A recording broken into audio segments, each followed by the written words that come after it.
ওই যে দেখছেন আমার কর্মস্থল, এটাতেই এই শীতলক্ষ্যা নদীর শত শত চিলের বসবাস। এখানে রয়েছে প্রাচীন আমলের অনেক বড় বড় গাছ, বিশাল আকৃতির সব গাছ।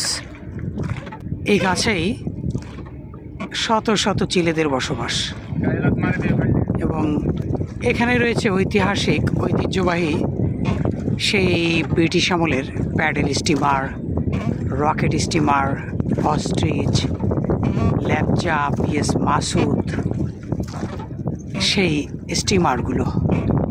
এবং এটি শীতলক্ষ্যা নদীর পাড়েই শত শত চিল এবং পাখি সহ অনেক বন্যপ্রাণীর বাসস্থান রয়েছে এখানে। এবং ওদের জন্য আরও একটু খাবার আমি নিয়ে আসছি, খাবার গাছ। এটা হচ্ছে গিয়ে জাম কাঁঠাল অর্থাৎ চাপালিশ, আর এটা দেখছেন ট্যাফল। আমাদের এখানে বলা হয়, খুলনায় বলা হয় ট্যাফল, আর বরিশালের আঞ্চলিক ভাষা বলা হয় কাউফল।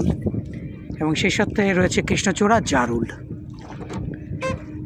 এর আগেও একবার এখানে বনায়ন করেছিলাম, আরও কিছু গাছ বাকি, সেই গাছগুলো নিয়ে এলাম। এই গাছগুলোই এখানে আগামীতে চরম সৌন্দর্য আকারে শোভাবর্ধন করবে এবং পাখিদের খাদ্য হবে, সেই সঙ্গে মানুষই খেতে পারবে।